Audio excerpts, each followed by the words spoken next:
It is the year 2025. A once proud world has been reduced to ruin and despair.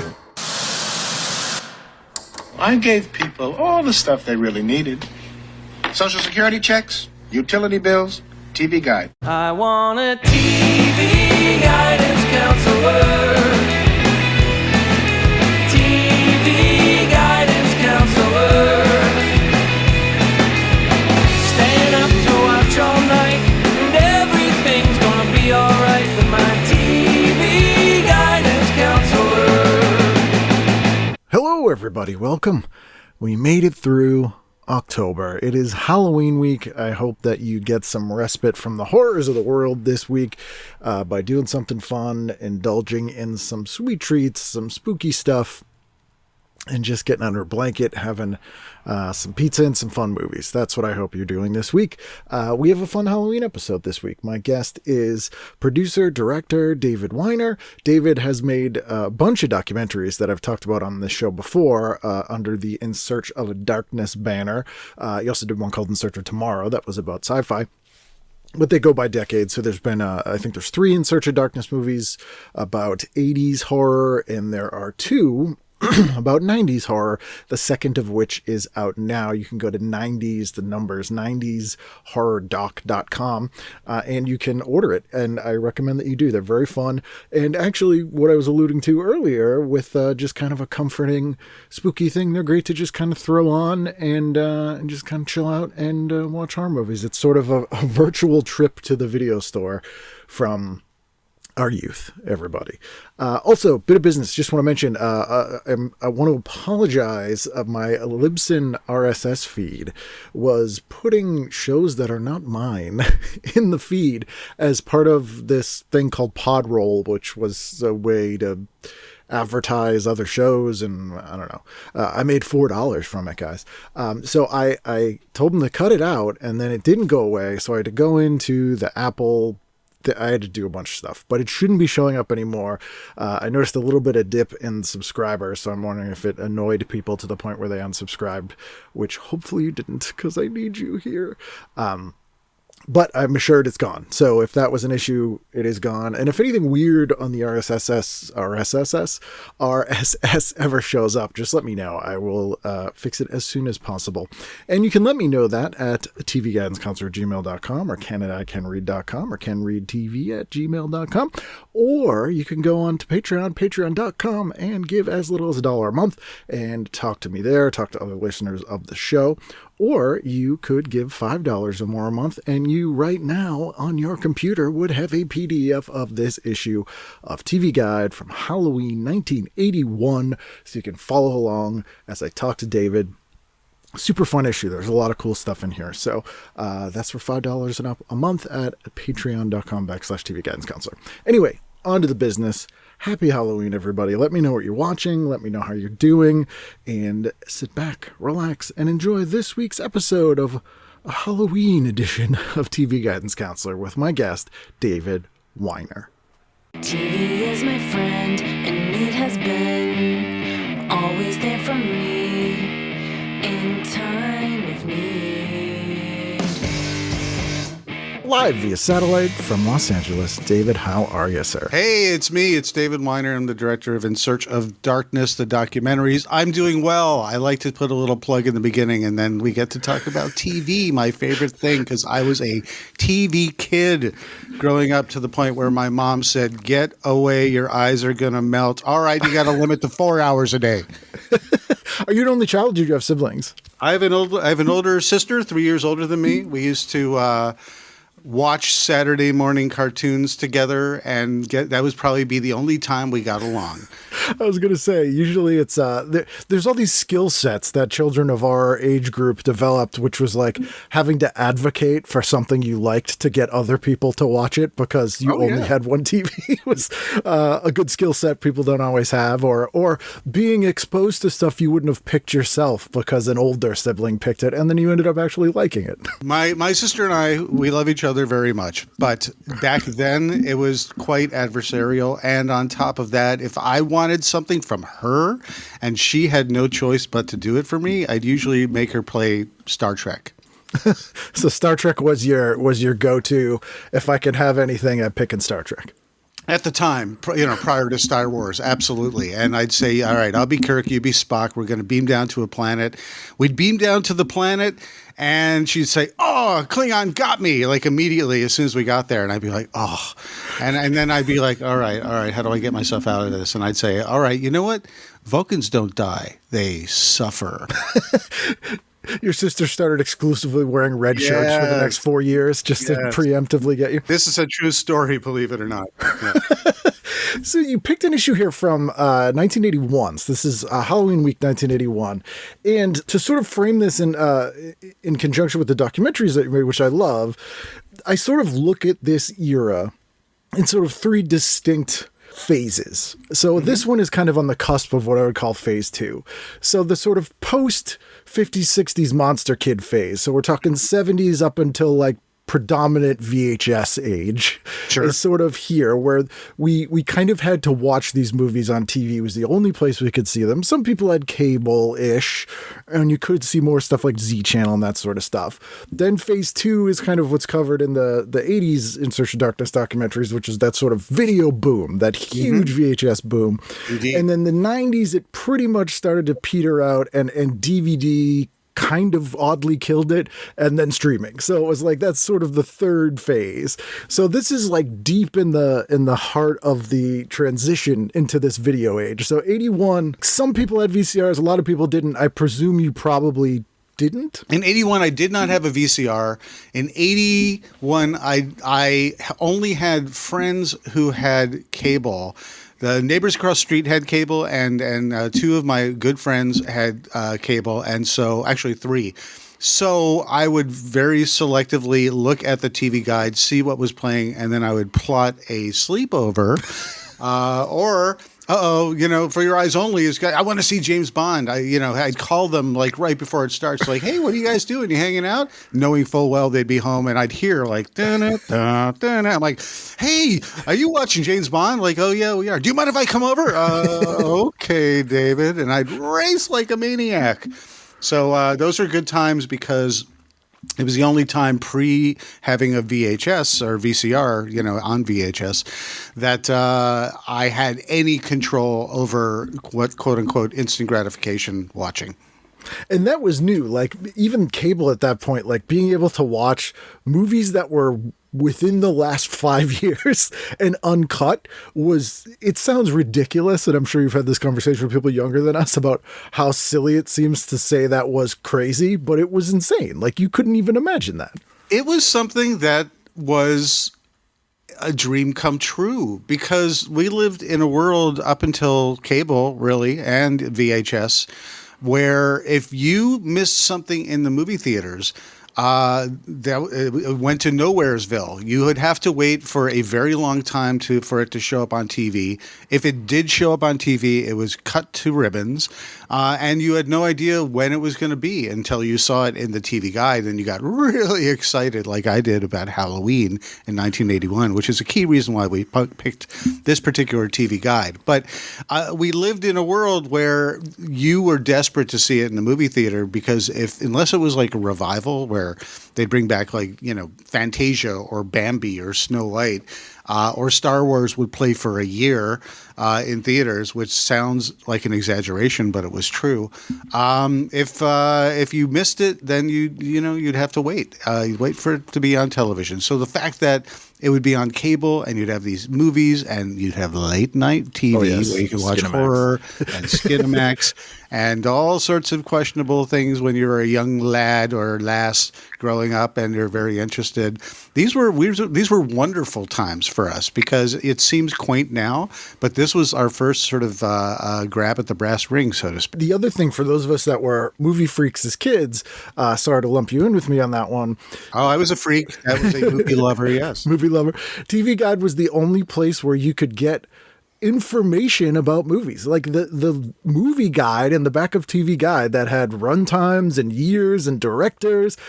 You didn't have IMDb. You had this pull-out little section that I would hold on to like gold because you had no other reference that you could look stuff up. Oh, absolutely. Your audience knows this, but since I now have an opportunity to talk with your audience, I have to share my love for TV Guide for all sorts of reasons. And one was, yes, if there was a movie or there was a special, even if it was like a crappy black and white photo, first of all, you get that TV Guide and you circle all the things that you want to see during the week. Now, you didn't have to circle the shows that you loved because you knew when they were on and you'd watch them religiously. You knew the schedule in your brain, in your head.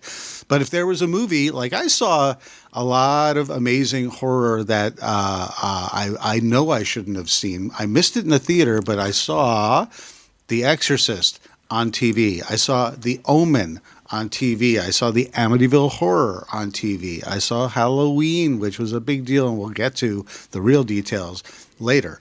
But those were such a huge thing for me. But even like the momentous, really twice as thick fall season color photos of all the cool new things. And what kind of related to film, what was neat about it was a lot of times if a film was really big, you'd have the TV adaptation and you got to see it on TV just as a series like Logan's Run or Planet of the Apes.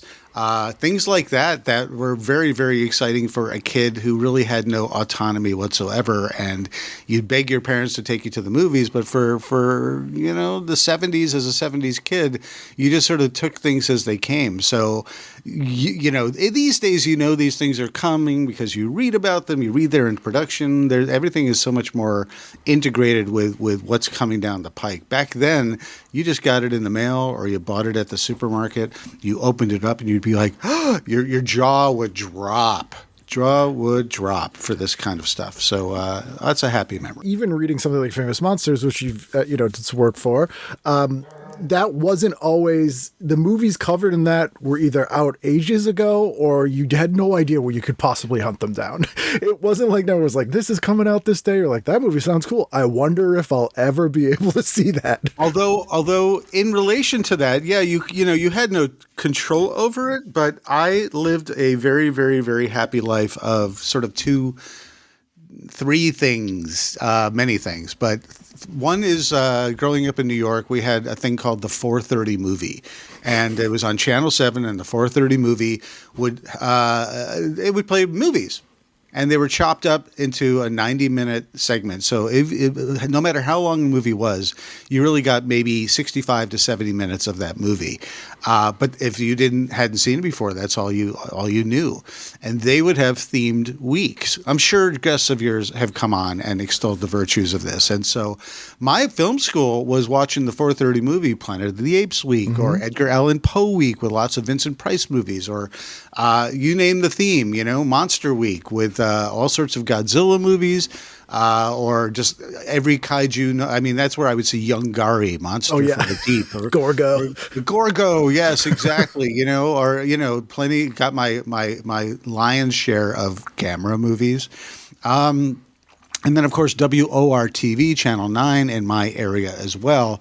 They would show movies, but it was always reliable right around Thanksgiving that they would have a Thanksgiving Monster-thon of King Kong, Mighty Joe Young, Godzilla movies, happy memories. But then, on the weekends, so yeah, I watched my Saturday morning cartoons and live action, Land of the Lost, and, I used to watch Valley of the Dinosaurs until one day my friend said, there's they didn't say live action, but they said there's like a real dinosaurs on the other channel at the same time. I'm like, I never would have known. And I turned over and there I saw, Grumpy and Dopey. And I was like, oh my God, my world is rocked. But in the afternoons, they would always have Universal Monsters, Hammer Horror, Roger Corman nuttiness, like Wasp Woman, things like that. And those were the days when you could not fast forward. So I would just sit there and wiggle in my seat, just waiting patiently for that monster to finally show up, the crawling eye. Do we actually get an eye that crawls? What do we get here? I will wait the entire movie to see what I already think I know is coming. So, this was a time that really created a foundation for me as a monster kid.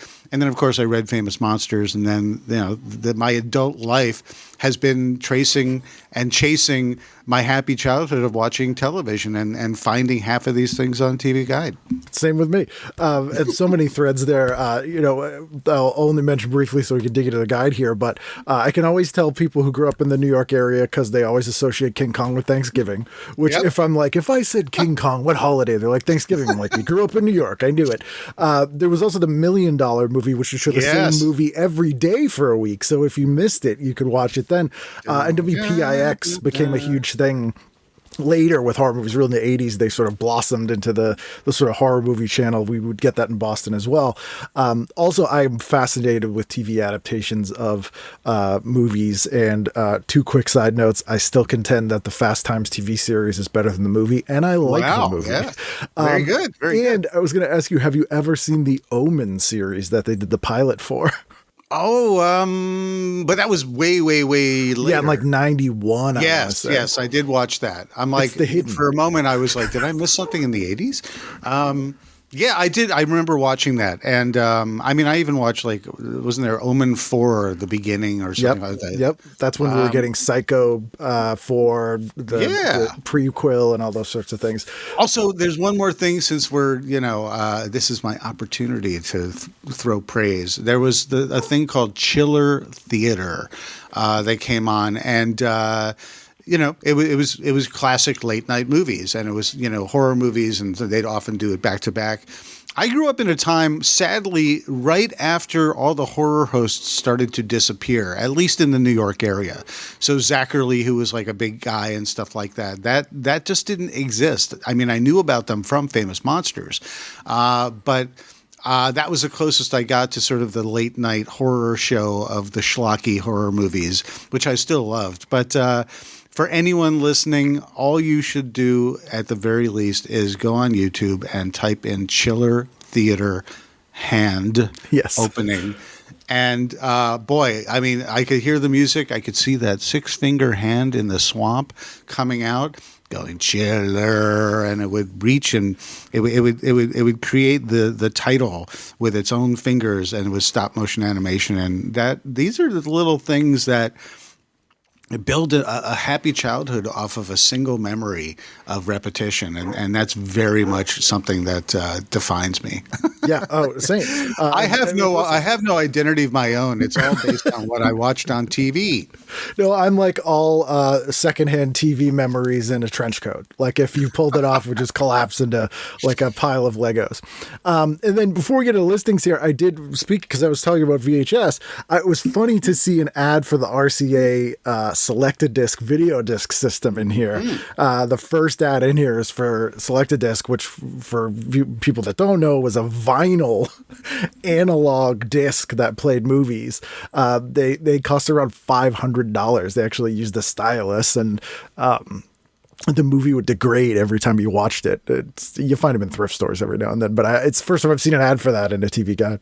The people forget that VHS was very, very, very, very expensive when it was brand new. Yeah. When video stores started popping up, to answer your question, did I have a VCR?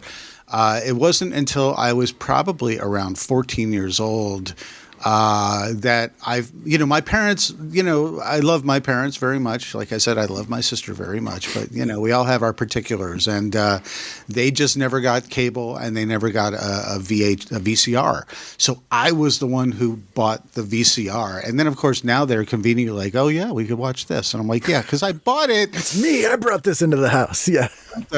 Before we do dive into this particular issue, what cracked me up and made me smile, and this is just for me, I mean, I'm happy to share it, but this episode, this issue, October 24th to October 30th, 1981, especially when you look at it flat on the PDF. So you have the back and the front cover is the first thing. The first thing I see is the party stirs with Seagram's 7. Yeah. And this, I forgot how much alcohol and cigarettes and all that kind of stuff. My dad worked for Seagram's, and so anytime I see Seagram's, it like, you know, my lizard brain goes bing. This is also my childhood, even though, you know, I did not drink Seagram's. Here's the great irony of my world is my dad was a executive for Seagram's as I was growing up and too young to drink. But I was a kid who walked around with Seagram's 7 T-shirts. That was going to be my question. Yeah, Crown Royal, towels. I had all this. Like these days, it would not, I don't think, be very acceptable to walk around, with all this stuff. But the great irony in it is that my dad moved on to work at Kraft. So the great irony of my life is that when and I loved Kraft macaroni and cheese. So when I could have gotten all the Kraft macaroni and cheese I wanted, my dad pretty much worked for an alcohol company. And when I could have gotten all the free alcohol I wanted, my dad pretty much said, "Well, here's all that macaroni and cheese." So yeah, thus is my life. You may appreciate this in my, this will sound strange, but I do have a sleeping bag collection. In my sleeping bag collection, I have a Kraft. That's awesome. A Kraft mac and cheese promo one that looks like the box from the 70s, and a Kraft marshmallow ones that also looks like the bag from the 70s. So those were some of my favorite promotional items. I have the Kraft. My dad brought this home one day. He said, "You love Star Trek. Here, we're giving this away as a send in, and you get this." And it's the Star Trek V marshmallow dispenser. Have you ever heard of this thing? No. Remember in Star Trek V, Kirk, Spock, McCoy are sitting around the campfire in the beginning before their adventure begins. Yes. Well, they have this very brief moment. You could blink and you miss it, but they have a little dispenser that's like a space, futuristic dispenser to break out the marshmallows so they can, roast marshmallows. Well, guess what? Kraft got the sponsorship and the product placement and the tie-in merchandising rights, and they anyway. Future marshmallows. I have this trinket that is forgotten in time. The Star Trek. I'm not the world's biggest Star Trek fan, but the Star Trek promotional item I always encounter around here is Star Trek the Motion Picture wet wipes.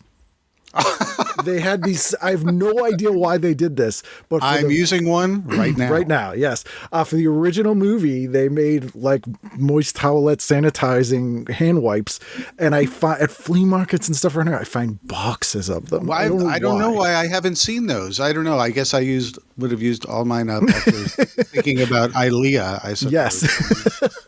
Sorry. So let's dive into it. We're on October 24th, so we're Saturday night. It's a week before Halloween. There's some great Halloween specials on, and then just your regular Saturday stuff. What jumped out at you? Saturday. Okay, let me refresh my memory here. Well,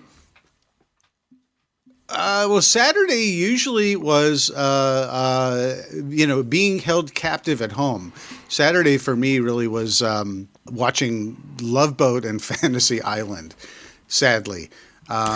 That was pretty much my world. I mean, Fantasy Island was horror content for a lot of kids. There was always like kind of a weird spooky story every now and then. I mean, we got the devil in an episode. Yeah, absolutely. So yeah, and the fun thing about those, they all had the guest stars and everything like that. But usually around Halloween, around Christmas, there would be themed episodes. I mean, that Arbor Day episode is a real tearjerker. Yes.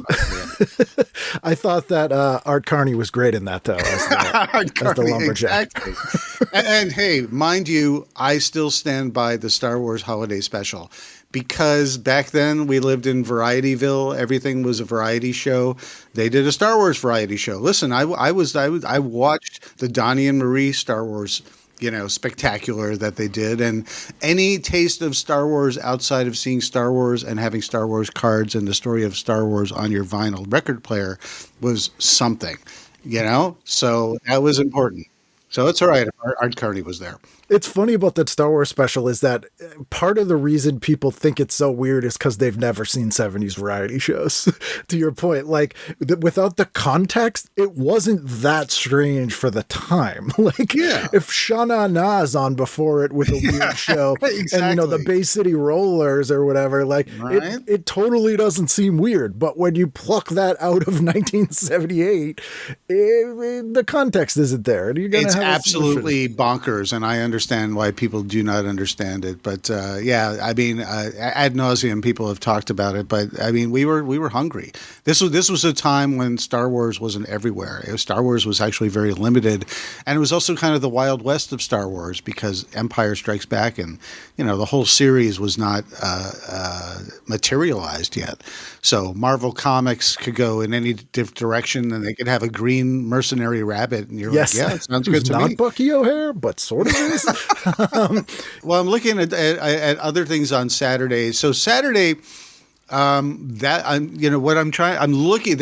at the TV guide, but I'm also trying to remember very specifically what I would have watched or did watch, because I do remember some that I know that I watched. Others I'm not quite sure because they would repeat them various holidays. But I see there's a Disney Halloween special on CBS: goblins, ghoulies, and beasties and ghosties. Ooh, and the key thing there is, for me, The Legend of Sleepy Hollow. Yes. And I have happy memories. Now, I think the first time I saw The Legend of Sleepy Hollow was on the Wonderful World of Disney on a Sunday night.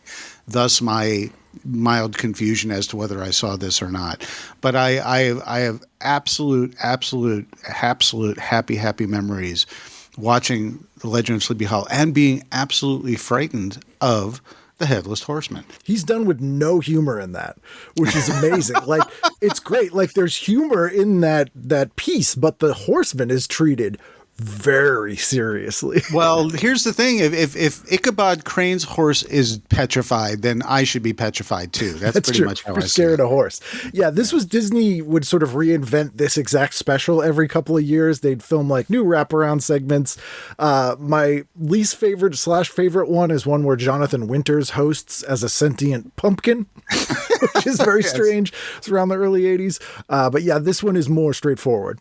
There's also, if you look at, they had Dark Night of the Scarecrow with Charles Durning and Larry Drake, a young Larry Drake. But I have to say, I never saw this at the time. Of course, it's right across from an ad for the new season in High Gear for Love Boat and Fantasy Island. But the thing is, an embarrassment of riches, arguably, or I look at this ad and it's not as compelling as the title, and I'm sure I was swayed either by Love Boat and Fantasy Island or swayed by the Disney special at the same time. This ad for Dark Night of the Scarecrow is not like, this movie's become a bit of a cult hit and been rediscovered by people in the last few years in the DVD Blu-ray age, but it was relatively obscure for a long time. I think I saw it on USA Network in the late 80s. They are not playing up the Halloween or horror angle here, although they do say an all-new chiller for Halloween, but it looks like an episode of Little House or something. Like there's a goofy guy running away in his overalls and striped shirt. He looks like Dennis the Menace grew up, but didn't grow, there's in fact, I don't think there is a scarecrow if you look really closely. Oh yeah, they're all running away from the scarecrow, just on this hoisted up there, but it doesn't read horror movie. It looks like an after school special, and that's probably why I bypassed it at the time. Yes, as would I. I was sad to see that this episode of Love Boat is not the Halloween episode with Vincent Price, where he plays a magician who does actual magic. Although Julie and Captain Stubing do look very, concerned. So that's true. There's a lot of eyebrows raised. Does have a bit of that sort of, danger vibe to it. Theory question for you. Uh-huh. Were you of the mind that Mr. Rourke on Fantasy Island was the devil? Because I was. And I thought that Roddy McDowell, when he came in as the devil, was kind of a straw man. Could be. I think that's a good theory. Here I had, the movies were telling me that Bill Cosby was the devil and the devil was Max Devlin. So, and they were right. They knew ahead of time. They Yes. absolutely knew. So yeah, I don't know. No, I think that's funny, but I don't know. He was always seemed a little bit like up to something. This is also when they were replaced with Tattoo. I think Tattoo was really running the show. Yes, We all know absolutely. Till he got replaced with Wendy Shaw in this season. That does not make any sense, but no. I understand. And then she got replaced with Christopher Hewitt. Like three people who I cannot think of more different people to play the same role. I think, that's how even before Jump the Shark was a saying. I knew the show had jumped the shark when Tattoo was gone, and I'm sure I switched off from then.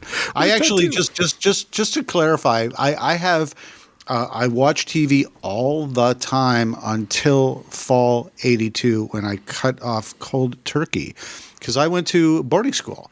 And I went from boarding school from 82 to 86. And so I went from a steady diet of TV every single day to I watched TV once a week on Thursday nights, and I watched Hill Street Blues. And I only have memories of watching two things. Star Wars, when it came on TV, they let us watch that during study hall.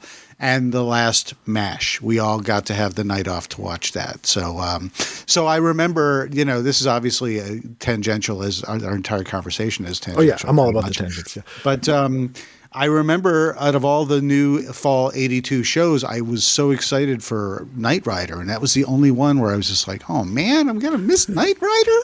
So, but I just need to clarify that because. You're talking about this evolution of the Mr. Rourke's sidekick, and I have zero memory of it other than, I kind of remember Tattoo kind of took a boat to Scaramanga's Island to attack James Bond. He wanted more money. Did you feel like you had to go back and were there things that you, after you got out of boarding school or later on when you were able to revisit stuff, were you like, I got to make up for lost time and watch all this stuff from those 4 years? Well, I definitely, I'd be home on, for holidays and things like that. And I'd be like, all right, now's the time to tune into Knight Rider and stuff like that. But I think, I kind of got cured a little bit of my TV addiction by not needing to watch for all that time. So when I came back, my watching was pretty casual. Listen, I don't blame anyone, nor do I blame myself for having what would feel like an addiction. But given the fact that I watched all the time, 24/7 with just a couple hours of sleep, and then, then I watched none because I was too busy and didn't really have access to it. It changed Literally my world. feast or famine. Also mentioned the Halloween Nights episode of Knight Rider.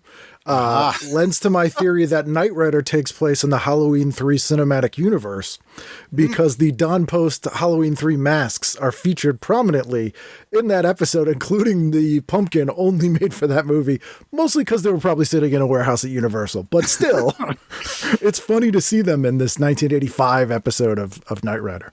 I have to say that one of the weirdest things about when I went to film school in Ithaca in upstate New York, and then when I graduated in '90, I came out to Los Angeles and I worked on movies. I moved here and I've been here ever since. And it was very weird because I would be riding around in the landscape and I'd be like, wait a minute, why does this remind me of all the old shows I used to watch? I feel like I'd just be driving along the freeway. I'm like, I feel like I'm in a Chips episode. Yeah. Or I'd be driving, along in Malibu or something like that. I'm like, this feels like like Batman was shot around here, not Malibu where there was an ocean. Right. But Bronson Canyon. The thing is, just you realize, well, of course they did most of the filming in just local roads. So, the local landscape, the arid desert landscape, you don't really realize that that's in everything until you go back to it, and you're just like, "Holy crap! I thought that's supposed to be in Ohio." Yep. Or like I was at the Little House on the Prairie ranch set at one point, and I'm like, they just shot this in Bakersfield. You know? It's right down the street. Yeah, every time I would spend time in LA, it felt so familiar for that very reason. And I always point out that the Wonder Years neighborhood is in Burbank, and that's supposed to be. friend of mine, I'm sorry to interrupt. Yeah, A friend no of mine problem. lives across the street from that house. Isn't that So weird? weird, right? You go and you go, this is the house, but then you realize if you look a foot to the left, there's palm trees, and it doesn't seem like suburban Detroit, but Right? that's what we see as suburban Detroit. And You know, I worked at Entertainment Tonight, and when we moved to the Studio City from the Paramount lot, down the street, walkable, was the Brady House. Yes. It was just there. yes. Yeah. It's insane how you walk. Like, I remember parking to do a stand up show one night, and I got out of my car and I looked, and I'm like, oh, it's the police station for Nightmare on Elm Street, which is a library near on Virgil Street. And I'm like, there it is. It's just right there. It's very odd. And Very wonderful. strange. Sunday, what popped out at you? Sunday, well, first of all, I know we're supposed to sort of stick to, prime time, but I mean, I see that at 5:30, you've got Moby Dick is playing. John Huston, with Gregory Peck as Ahab. I have very fond memories of that movie because when I first saw it, I actually saw it on a revival screening on Nantucket, of all places, which would make sense. And guess what? I saw Jaws 2 on Martha's Vineyard where they shot it too. Perfect. Yeah. And then I went swimming the next day. I'm nuts. But You're all about this sort of aversion therapy. You're all in or all out. That's what it is. exactly. But I faced my fear maybe a little more haphazardly than I should. Ray Bradbury famously wrote that screenplay for that Moby Dick. I don't know if I knew that. Well, there you go. And I just saw on Disney Plus they brought Something Wicked This Way Comes. Finally, and so that was yes, and so that was a big hole in my resume because I knew all about it from Starlog, and I just had never seen it, and so I finally got around to seeing it, which was very fun. It's so good, But, yeah. Sunday night, listen, I'm going to complain more than once. There's so many quite all right. choices. But I'm looking at things like, first of all, Sunday night was always, ABC Sunday Night at the Movies, and that's where I saw most of my James Bond movies were there. And here, The Shining, it's not the ABC Sunday Night movie, but The Shining is on, and, boy, I would have totally caught that. But I see something here. There's a show that I didn't know even existed called Whatever Became of ... And it seems kind of like a That's Incredible type of vibe. And this one says Whatever Became of John Derek's First 10. And there's a picture of Bridget Bardot. And of course, it's right opposite from a big ad for Holocaust, the miniseries. My parents were watching Holocaust. I was watching anything but. Yes, but I mean, Brigitte Bardot doesn't need to have something that heavy to be opposite for you to not want to watch it. But I love that they're like, Bo Derek's where it's at. This other old lady. Yeah, well, that's the thing. It's funny. I guarantee you, no one knows who John Derek is now. Not at all. Or 10, and why 10 is significant other than a number. So. What can I say? We're old and times have It's true, changed. but parodied everywhere. The braids she had, like for about 5 years, it was like the cultural reference that everybody got. It was. Bo Derek was the barometer for beauty. Yeah. So what can I say? But there is a made-for-TV movie called Twirl on that evening. That I just would have passed completely. There was Today's FBI, starring Mike Connors, and I remember watching that because this is also a time when, because we didn't have cable, because we didn't have VCR, you watch what's on. And sometimes you didn't really want to watch it, but you wanted to watch something. So I'd watch shows like Today's FBI. But, Chips was on often on Sundays, so I was definitely a regular Chips watcher. But I see, or I believe, that the World Series was on. Yes. And oftentimes, here's another thing, is that shows would be preempted by the World Series and things like that. This was the age where I really loved sports. I like sports a lot. If I go to a sports event, I enjoy it, but I don't follow it at all. But back then, I was a baseball nut. I collected baseball cards. I was a Yankees fan because I lived in New York. And so I would watch the World Series each and every time. And especially when, in the late 70s, when the Bronx is burning, basically, Reggie Jackson against the Dodgers. Now I live in Los Angeles.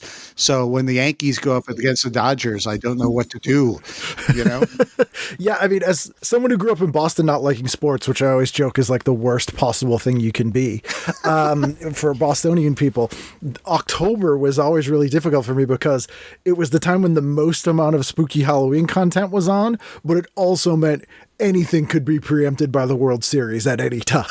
Right. It's touch and go until the very last minute. Well, all right. One of my the night I cried. I watched the opening, the premiere, the 3-hour premiere of Battlestar Galactica in 1978. I could not wait. I loved it and I enjoyed it and I was watching it. And right when things were going to get pretty intense, we interrupt this program for the peace deal with Jimmy Carter. Between Egypt and was it Egypt and Israel? It was Anwar Sadat and Menachem Begin, and they're just like it was a big peace deal. And I remember it was like someone pulled the rug out from under me. I was 10 years old, and here's the thing: I'm always grateful to my loving parents, and I remember I literally cried because you know why I cried? You know why I cried, other than the disappointment. This was a time when you could not get it back. No. If something was preempted, we pick up where the broadcast is. They wanted to keep their time in. So if you were lucky, they'd pick it back up at all. Exactly. So this thing went on interminably. It was like a half hour, 45 minutes or an hour break. It was brutal. And I started to cry. And I remember my dad came to me and he's like, oh, that's too bad. You're really enjoying your show. Well, it's kind of like Battlestar Galactica because you have these two warring sides and they're angry at each other. But, the president is trying to make everyone, agree and work together. So it's kind of like Battlestar Galactica. And I'm like, okay, I guess. Where's Jane Seymour then? Exactly. I need Jane Seymour now. Put her in there and I'll believe you. But fortunately, the end of that story is that they picked up where they left off, sort of, kind of. I might have missed like 5 minutes or 10 minutes, but we got to see the end, and it was a happy ending. But boy, that was a brutal nail biter for me. Yeah, for sure. The other interesting area too is these made-for-TV movies, which would often serve as pilots. So if the show didn't go, they're like, "Oh no, it wasn't going to be a show; it's a movie." But they would also sell them to Europe and Asia as theatrical movies. Mm-hmm. So that Battlestar Galactica 3-hour premiere is also a 90-minute movie with a totally different. I think the ending is completely different, and so it's so weird later in life when we were able to get like bootlegs of these things at like Comic-Cons or that sort of thing. Right. And I'm like, wait, I never knew they made a movie. Oh, wait, they just rejiggered the pilot. And then they, of course, brought Battlestar Galactica into theaters in Sense-Around. Yes. Where they're like, well, we still have all these after Roller Coaster, we still have these things installed. We got to use it for something. Put it in Battlestar Galactica. Monday, what do you got? Monday, let's see. Monday. I have, well, of course, oh gosh, the Muppet Show is the first thing that pops up, and they have an ad for it, and it's tonight's guest star, Marty Feldman. Yep. Come on, he's like a human Muppet right there. Yeah. But you're talking about Sha Na Na. I remember I'd sit through the last dregs of Sha Na Na with Bowser going da da da da da with his arm, and then you'd see Kermit and you'd say, "It's the Muppet Show with guest star Marty Feldman, yay!" What can I say other to a generation that doesn't understand how awesome that was to have a variety show for us? And it wasn't Sesame Street, and it was funny and ridiculous, and they'd have these guests. I mean, Mark Hamill would be on and stuff like that. And I'll skip to we'll talk more about Monday, but I'll skip to the next day when I kept on scrolling, and it's just like it's hit after hit. And you got John Cleese the same week. Yep. It's like, oh my gosh. Anyway. For people at home playing TV Guidance Counselor Bingo, I'm going to mention the day I spent with John Cleese. But a couple of years ago, I spent the day with John Cleese interviewing for a thing, and we talked a lot about that Muppet Show, and it was something he hadn't really talked. No one really asked him somehow, and it was the first sketch show he did after Python. Oh, really? It was the first time he did sketch comedy after Python ended. And it was fascinating because he was talking about how, he was social friends with Frank Oz and Jim Henson because they shot it in England. But he was like, when we shot that show, Frank and Jim weren't there. It was Kermit. And it was Miss Piggy. It was the strangest thing. It was just it was so interesting hearing his like sort of firsthand experience of making that show. These are gold to go back to because they are genuinely funny and ridiculous, but they have a absolute parade of stars. They plucked all the good ones from Night of 100 Stars. Yeah, and a reverence for old showbiz. So I think it's sort of the Mad Magazine effect, I always call it, for people of our age group, where we learn all about this, and Looney Tunes as well, this like decades of old showbiz because of parodies and this sort of children's entertainment that we're watching. Absolutely. And so Monday night, I'm looking at the breakdown. Now, the Holocaust is going on this whole week. Yeah. I would have tuned into That's Incredible. I watched that pretty religiously. I also watched Little House on the Prairie, too, and they were both at the same time. I mean, all right, this is where I don't even know what I watched. I must have bounced around a lot because I remember watching That's Incredible all the time, but I remember watching Little House on the Prairie all the time. But I also remember checking out Private Benjamin. Yes. Talk about another movie that became a series.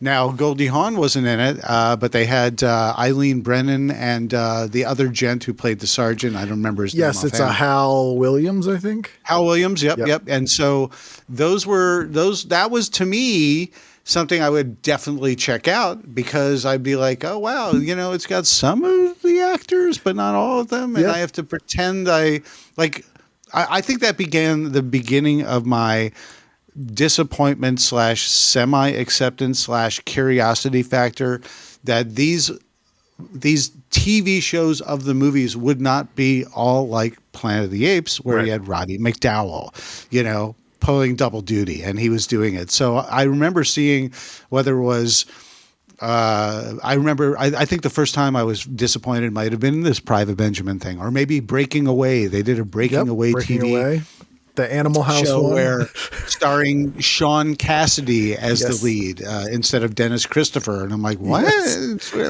Why didn't everyone else is there? Why isn't Sean Cassidy there? And so I'm sorry, Dennis Christopher.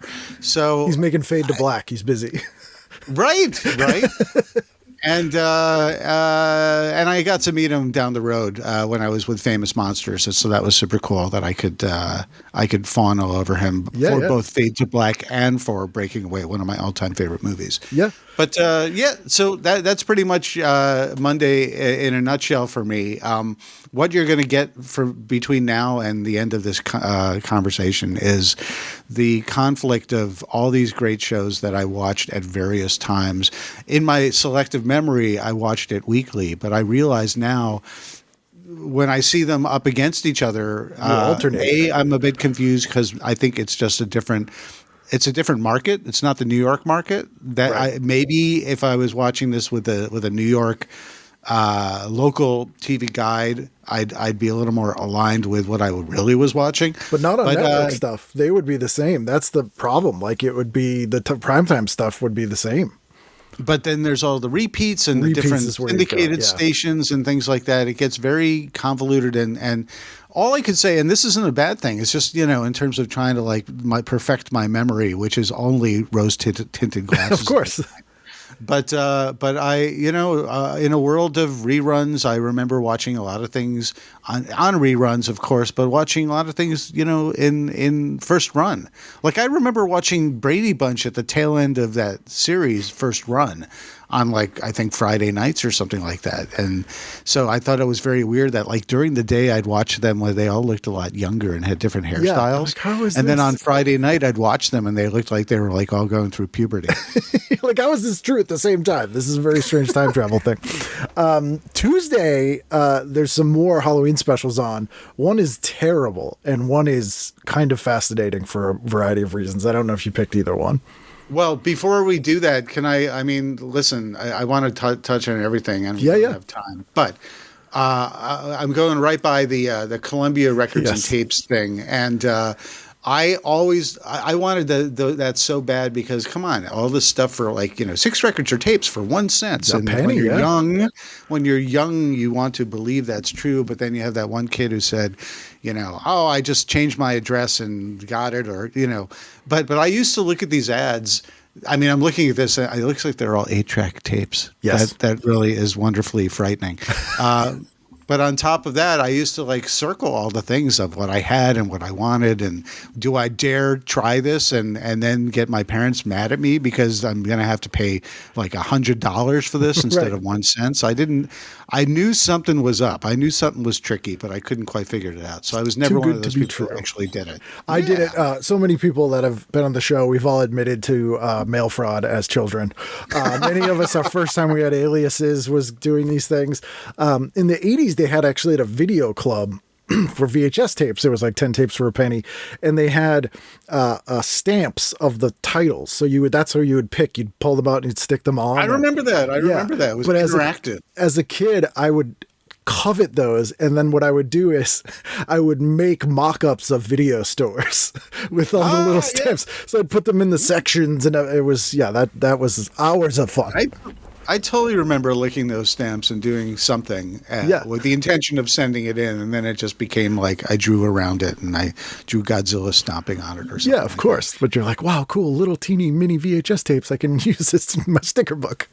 Well, Tuesday night we have on one side we have the ABC After School special of Tough Girl, and then on the other side we have The Treats Are on Us, and we have the Bugs Bunny Halloween special, followed by the Fat Albert Halloween special. I'm pretty confident I watched this as a kid, but I want to touch on the ABC After School specials because those were for you. That's for us. That was for we watched them with that. It was like a spoonful of vegetables, but we willingly got to do it. And there was one, not this one, Tough Girl, which I don't seem to recall watching, but I do remember there was one called, was it something of Duffy Moon, starring Ike Eisenman? Yes. Yes. And I got to tell you, cutting to later in life, I got to, I sat down and I interviewed Ike Eisenman, and I put him in I did a documentary called In Search of Tomorrow, because I just wanted the nostalgia, B, someone connected us, C, this is in no special order, he was in Star Trek II Wrath of Khan. So I was just like, this is a perfect, triumvirate reason and boy, I got to tell you, he was a super nice guy, one of the nicest guys, very, very, very, very friendly. And I got to fawn over Duffy Moon. You can do it, Duffy Moon. He's blowing up his cheeks, trying to figure, do some magic. I don't know. I have happy memories of this stuff that's silly and ridiculous now. Well, it makes sense, though, because it's, as a kid, in that time, there wasn't a lot of stuff that was geared towards kids specifically. So when you would get a cartoon at night in prime time for a special, it was a big deal. That's why Saturday mornings, it was you had autonomy to watch what you wanted, and it was just for you on all the channels. And the after school specials were kind of like that. You'd have 1 or 2 a month. They were slightly salacious because they were always a topic that you felt very adult, about alcohol. My mom's having a baby. My mom's having a baby. Yeah. Getting high or whatever it was. Angel Dusted with Helen. Yes, thank Helen you. Hunt. Thank you very much. They were drug ones. Yeah, so it was a little bit, you got a little bit of that kind of salacious thing. It was the closest we got to being able to watch exploitation stuff. It's funny, you don't even hear about quote unquote angel dust anymore. No. And that's a good thing. But I remember that was, you just prompted a memory. And I remember, I don't even know what show it was, but I remember it was Starsky and Hutch or something like that, where someone was on angel dust and they were standing on the rooftop and they're like, I can fly. Yep. And they jumped off and died. And I'm like, why? My parents were like, someone's going to put that in your food. You won't even know. Angel dust. Don't do it. I'm like, okay, I'm in 2nd grade, but I won't. Right. Yeah. It was I didn't even know about that till you told me not to do it. The Bugs Bunny Halloween special, you would see some cool old Looney Tunes things here, but the new wraparound segments they would do were the worst animation ever. And much like your Brady Bunch experience, you'd see these beautifully animated Chuck Jones things with this like 4 frames a second off model wraparounds. And as a kid, it was just this dissonance of like, what's happening? Well, even back then, you quickly clue in, like I'd watch Tom and Jerry, and I loved Tom and Jerry, absolutely loved to this day. But and we're talking about Chuck Jones, so no slight to Chuck Jones, but the later Chuck Jones, Tom and Jerry's were just not the same compared to the early ones. Very and different. The earlier Looney Tune ones, just, I would watch, I think, the Bugs Bunny Roadrunner hour, and you just knew, you had your X-ray vision as a kid, and you knew something was off, you know? So, you had your predilections as a kid as well, and you could figure this stuff out. You didn't know why. You're like, oh, this was made for theatrical exhibition, and this one was made for cheap TV 10 years later, but they've put them in the same package. Somehow we're supposed to think they're all the same. Now, also at this time, I think it's worth mentioning that the Brady Girls Get Married was on at the same time on Channel 4 or on NBC. Yes. And I wouldn't have watched that anyway, but I was kind of curious. I do seem to remember there were some Brady Bunch variety shows and some married specials, and I caught one of these, or I might have watched a little bit and then quickly changed back to like Fat Albert during the commercial. This was an breaks. attempt to do a reboot. So this was a failed pilot, essentially, the Brady Brides. They did it again in 1990 with the Bradys, where they had the brilliant idea to make everybody's favorite goofy sitcom a drama. And the Bradys was an hour-long drama that was them trying to do 30-something with the Brady cast, which is... Really? Yeah, one of the biggest... When was this? 1990. 1990. I'm afraid to, but I never... This one... Oh, you'll love it. Totally slipped through my brain cracks. It's insane. They make Marsha an alcoholic, like Bobby's in a wheelchair because he's a race car driver. It's insane. Like, it seems like a parody. How long did this last? About half a season. I think there's about 8 episodes. They started with a Christmas special. They did a very Brady Christmas in 1990 as a pilot. Yeah. And then it went for 6 episodes. And it is I remember, nuts. I think Jan tapped out early on, and they recast Jan, and that was where, kind of like with Tattoo disappearing, it's just like I knew something was up. It's like Jan doesn't want to do this, and maybe I don't want to do it either. Not good enough for Jan. Yes. Eve Plum is plumbing other depths. Yes. That plum is now a prune. So I know you get a time crunch, so we're almost out of time here, but we're on Tuesday. We should jump to Halloween, the airing of Halloween, because that is the sort of key reason you picked this issue. I'm going to break my own rule, and I'm going to name check a couple things. Yeah, go for it. Just because I would go through and I'd see ads for like The Greatest American Hero, which I loved. Doctor Who, Fourth Doctor, lots of Tom Baker episodes. The Fall Guy was on. I'd watch that just because I loved the $6 Million Man, and I didn't love the Fall Guy as much. But Heather Thomas was hot, and we all love Heather Thomas. Been on the show. Had Heather on the show. And I liked watching the, and of course, why did I? Because they showed her in a bikini in the beginning, so I had to watch to see if that was going to happen again. Yeah, but they would do that song, which I think was sung by Lee Majors, and he kind of, it's sort of this sort of inside baseball where he's just like, he mentions Farrah, and I'm like, I know that they were married, so. It's kind of funny thinking back on it now, some of the reasons why I would stick with things. And, I see Quincy. Like, Quincy was one of those things I watched just because it was on. But I think I also watched it because I'm like, hey, it's the guy from Odd Couple. The Odd Couple. Yeah, Jack Klugman. And there's murder. And sometimes punks. Exactly. And they always made him with, they'd end it with this awkward, he's hanging out with a beautiful girl drinking a martini, and he just looked completely uncomfortable. Oh, yeah. Yeah. And was obsessed that everything was murder. No matter what. This wasn't an accident. It was murder. All right. Cutting to the chase. Yes. So Friday night, this is the 30th. So we're the night before Halloween. There's a bunch of great stuff, Eric. We got the Charlie Brown special, which I still watch to this day. Absolutely. An almost, this is the Boston edition, but an almost full page ad for Squirm, which is kind of amazing. Right? And a disgusting Billion photo. deadly worms engulf a town in an orgy of horror. You know, some like dads were like, squirm, it's an orgy. Honey, let's watch this. Crawling, I'm into it. We just, the Andersons had a key party down the street. Maybe we can have an orgy too. Were there worms involved there? We do it right. But across the page there is a full page ad for the first time on TV NBC airing of Halloween. One thing to note in this ad, there is a terrible paste up of like an airbrushed pumpkin in it that does not belong in this picture. It does look slightly demonic, so I guess they kind of sell that, My guess is they're like, if you don't know who Michael Myers is at that point, which many people would not, because Michael Myers then was not Michael Myers now. In fact, Michael Myers then, it was more just about Halloween and Jamie Lee Curtis and some masked killer. It wasn't really part of the zeitgeist. It did really, really well, and it was a huge hit, and everyone was talking about it. But I think if you just put Michael Myers up there, he wasn't, on sticks of bubble gum that you could buy at the 5 and dime. Like, is it TJ Hooker?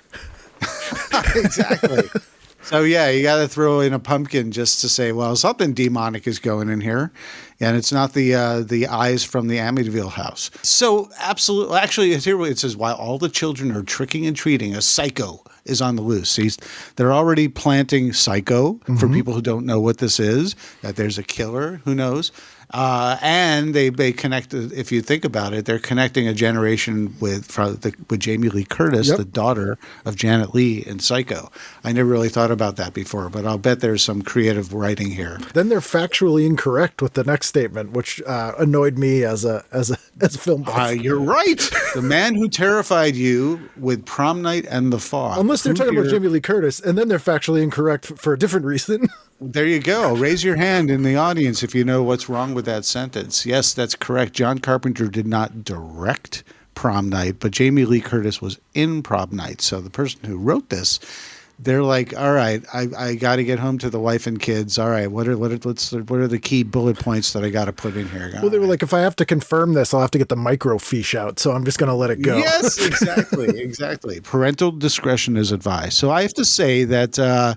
First off, when I saw this, this was when we had a black and white TV. We had a color TV in my parents' bedroom. Why I didn't watch up there, I don't know. But I watched on my regular tiny little black and white TV, and my world was on that black and white TV. So back then, that's just what I was comfortable with. But what's notable about this event is, first off, when Halloween came out, everyone was talking about it. I was very clued in, even as a 10-year-old, to what was going on in pop culture, especially the stuff that I wasn't allowed to see. Like when Jaws came out in 1975, I was 7. I wanted to see Jaws so badly, and Mom and Dad were like, no, you're going to get nightmares, and you're never going to want to swim again. Here's a squeaky rubber shark, and you'll be happy. Okay, Halloween came out. People got to see. I had a friend or two whose older brother got to see Halloween, and everyone was talking about Halloween. And all I knew about Halloween, other than the fact that I wanted to see it because it was scary and I loved Halloween, was the book, the tie-in novel where you had Michael Myers, but they had a jack-o'-lantern head. Yes. And they were wearing like a white sheet, like a ghost, or maybe an escapee from an insane asylum. Either way, I was convinced that was a scene from the movie.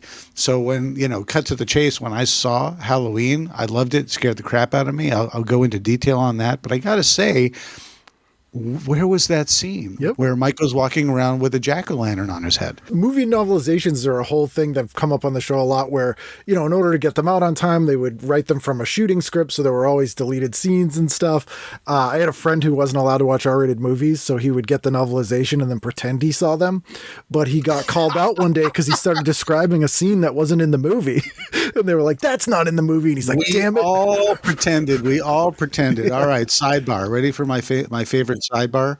So Close Encounters came out same year, later after Star Wars. And we talk about, what's better, Star Wars or Close Encounters? And there was this annoying kid, Larry Gold. And there we are at school on the playground. And I was saying, I love Star Wars and I love Close Encounters, but I decided to be take the devil's advocate route and say, Close Encounters I think is better because of this. So I'd say Close Encounters was great because, and I think it's better because of this. And he goes, yeah, Close Encounters of the Third Kind was pretty good. I agree. But what was better? Close Encounters of the First Kind. That was so much better. And I said, there was no Close Encounters of the First Kind. It's like, yes, there was. I saw it with my brother. I also saw Close Encounters of the Second Kind. And that was better than Close Encounters of the Third Kind. And I said, Larry, there was none. You're just making this up. No, I saw them with my brother. Prove me wrong. That's the thing. You only had just you guys and your enthusiasm and insistence, but there was no way to fact check this stuff. So to this day, that's my running joke. That as much as I love Close Encounters of the Third Kind, maybe Close Encounters of the First and Second Kind were better. Stalag 12, amazing movie. So the nutshell story, it's just an important story for me because this movie, which I wanted to see so badly, I finally got to see it on this small little black and white TV. But what the environment that I was in, here we are, latchkey kids, I think this was 81. So that would make me 13 years old. I don't know where my parents were. I don't know where my sister was, but they were not home. They're like, we're going out. And I was probably like, well, I want to stay in and watch Halloween. Have fun. Okay, see you later. Oh my God. I was scared. I was absolutely petrified by the time that was done. To the point where, I had to go up and go to my room to get ready for bed. I still don't know where my parents were that day because I know they came back eventually. Maybe they were at that Anderson's, the squirm party down the street. Yeah, but it's that thing where you run, you don't want to shut the light off. You run up the stairs as fast as you possibly can. You race like a maniac, and then you jump in your bed and you hide under the covers because that's the safest spot. Yeah. But this really planted the seed for me to because I was so scared of it, but I became, rather than never wanting to see this movie again or another horror movie again, I was obsessed with, and I didn't use this word at the time, but I was obsessed with deconstructing it. I wanted to go back over and over and over and say, well, why am I obsessed with this? This is all subconscious, not a conscious thing. Of course. Why am I obsessed with this? Why do I want to see it again? What is it? Is it the jump scare? Is it the music? Is it the editing? What is it? And to the point where this is like a comfort blanket watch. There's nothing scary about it. But every Halloween, I wait until Halloween day or evening, and I watch this each and every time, and it makes me happy. And I drive around my neighborhood, usually a couple of days before Halloween, playing the Halloween 1 soundtrack. And don't fear the Reaper. Feel creepy. But the houses are there, like right on. It's crazy to me that the house from the end of Halloween is essentially across the street from the Nightmare on Elm Street house. Yes, and the Myers house, which they kind of relocated for one reason. Yeah, I go to Old Town Pasadena and I make my pilgrimage. It's very wonderfully odd that I'm in the neighborhood of all this stuff. And culturally important. And then to wrap up here with the sort of, linchpin movies that you talk about in the documentaries, this airing of Halloween is huge because this was an independent movie. It was not the classic horror movie, and it was not presented as the late night Squirm Z movie.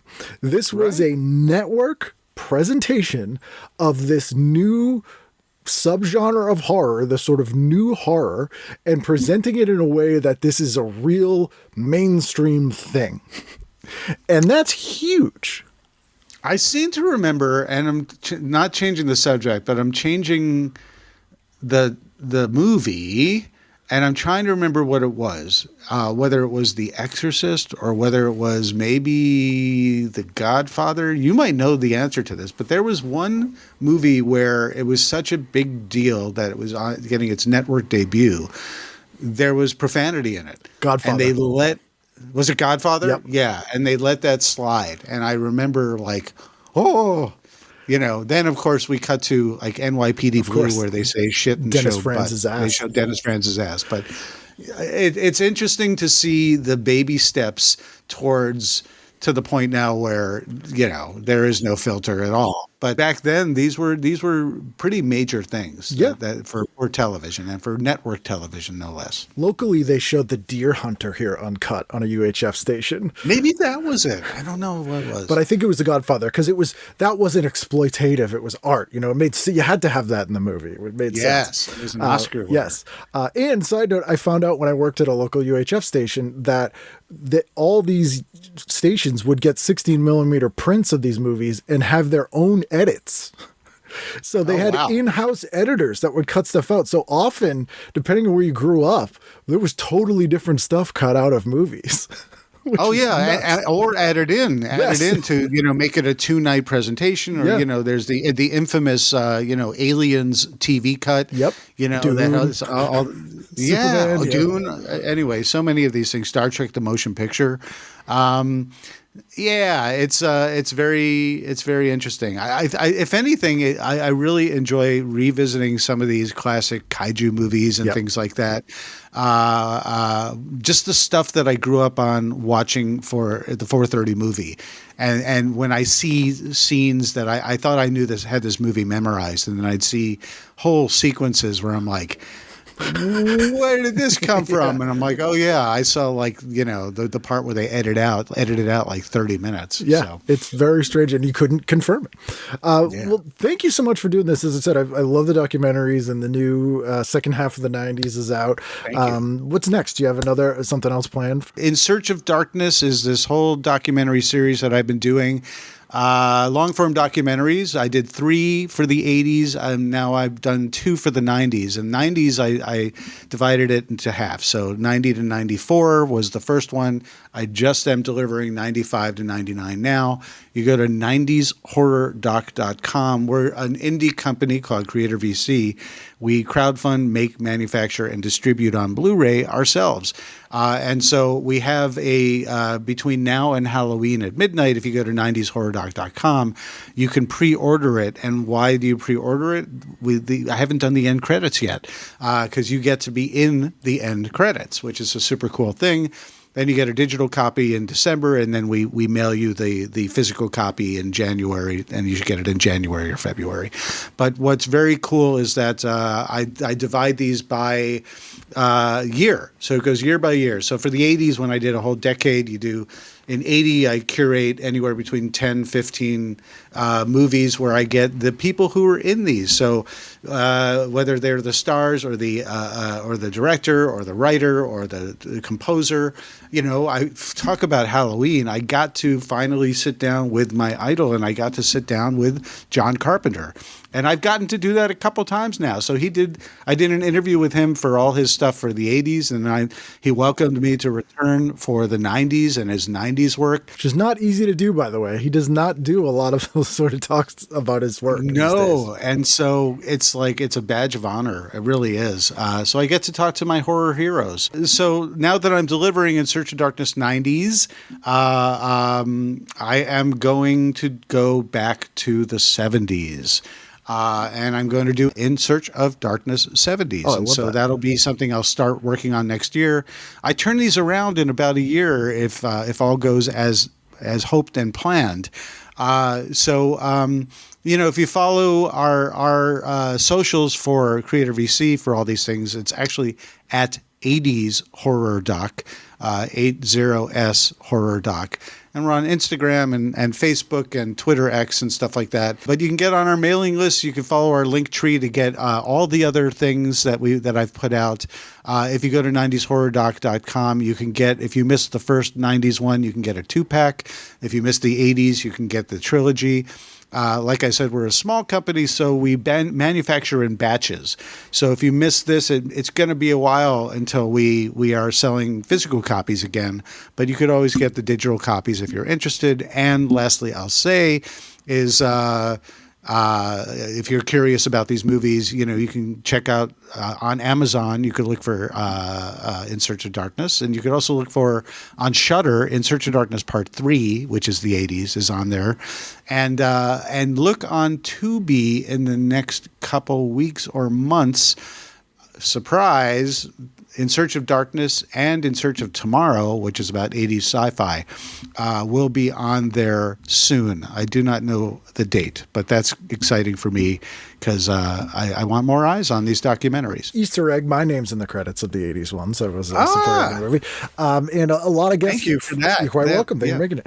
And a lot of guests from this show are featured in that. So if you like this, you'll like that. And I think vice versa. So I'll put links in the show description for all that. And I'm looking forward to watching the 90s one. Thank you so much for doing this. Absolutely. It's an absolute pleasure. I rarely get an opportunity to just, gush over my TV years. If anything, my mom, to this day would just be like, you watch too much television back then. The best of us did. But listen, I think you and I have turned this into something that brings us joy. Yes. Whether it's reminiscing or whether it's something that helps other people live vicariously through happy times. And I think we're purveyors of nostalgia and curation. And so I love your podcast and Thank you. concept. And I kind of get to do this a little bit too with nods to TV and, of course, movies back in the day. So absolute pleasure, Ken. It's been so fun absolutely talking with you. And thank you to everybody for letting us go through memory lane. Yeah, actually listening to and watching us. Otherwise, we'd seem crazy.